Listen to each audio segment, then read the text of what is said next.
Kaming tanan, mapasalamaton yung ako yamot ni ining gihatag karon para sa ato ang mga mananagat, pag-improve, para pagtabang sara sa ato ang panginabuhian din sa atong dagat.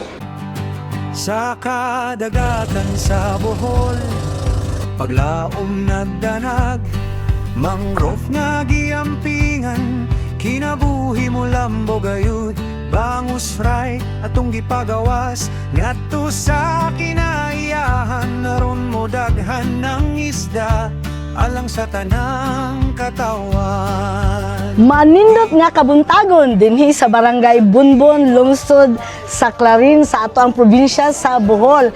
Ani ana usab kita nagbuhi og 42,000 ka mga fingerlings sa bangus gikan sa ato ang provincial holding area sa bangus dinhi sa ato ang lungsod gayod sa Clarin, sulod sa Bohol Island State University campus sa lungsod sa Clarin sa Bohol. Buhi ang bangus sa mangre pasagdi, aron mo daghan ang breeder sa dagat nga malinawon. Mas daghang isda, mas daghang maani, kalipay sa mangingisda, panginabuhi mulambo gayon. Ikatulo na to nga pagbuhi sa ato ang mga fingerlings gikan dito sa lungsod sa Panglao nga balig 63,000 ka mga bangus fingerlings, unya dito na usab sa lungsod sa Tubigon nga balig 38,000 ka mga bangus fingerlings ug karon 42,000. Alang kini sa ato ang mga yanong mga mangingisda ato ang gibuhat ubos sa ato ang Fishery Development Program sa Office of the Provincial Agriculturist sa ato ang Provincial Government of Bohol. Programa pinaagi sa suporta ni Governor Aris Omentado o sa ato ang Vice Governor Nick Besas o mga membro sa Sangguniang Panlalawigan.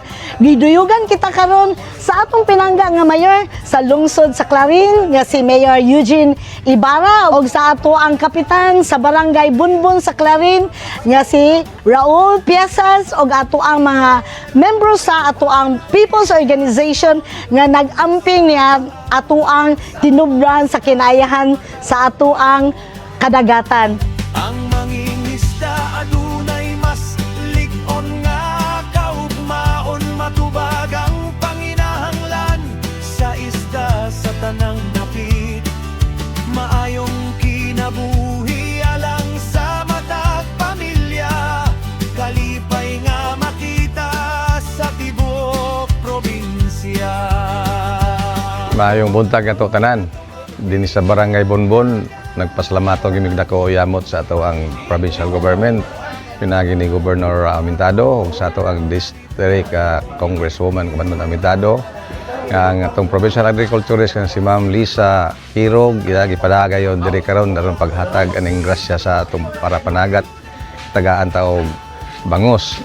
So ang atong barangay government usab pinagi sa pangmulo ni Kapitan Raul Piezas uban sa iyang mga kagawa dinhi. Pasalamat og dako oyamot ni amit karong ang buntaga para pagdawat niya. Ug usab ang ato ang agriculturist po nga si J. Mark Soto.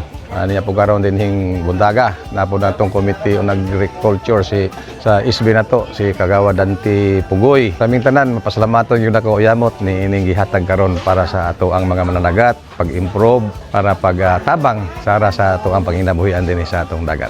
Daghang kaayong salamat kaayo natong tanan, Ma'am Lisa. Salamat jud kaayo sa imong presensya. Salamat po kayo, ma'am, na naan ninyo gida sa amo ang barangay ning inyong project. Proud kayo ko nga kami sa barangay Bunbon, kami gitagaan ninyo o kahigayunan aning inyong project nga bangus fingerlings. Daghang kayo salamat, ma'am. Kinayahan atong panalitan kung magtinabangay ang tanan nga sektor, masanag ang kaugmaon sa atong kabaybayonan. Busa ato ang giawhag ang ato ang mga kaigsunan nga amumahan ang ato ang kabaybayunan alang sa mas daghan pa nga isda nga abot ug atong maalkontra ang problema sa ato ang presyo sa isda nga mapaubos gyud nato unya danghan kaayo nga himsog nga kabatan-unan tungod kay daghang protina gikan sa ato ang isda sa ato ang kadagatan. Busa daghang salamat sa Ginoo sa iyang grasya, daghang salamat sa katawhan sa Clarin niining anindot nga kabuntagon.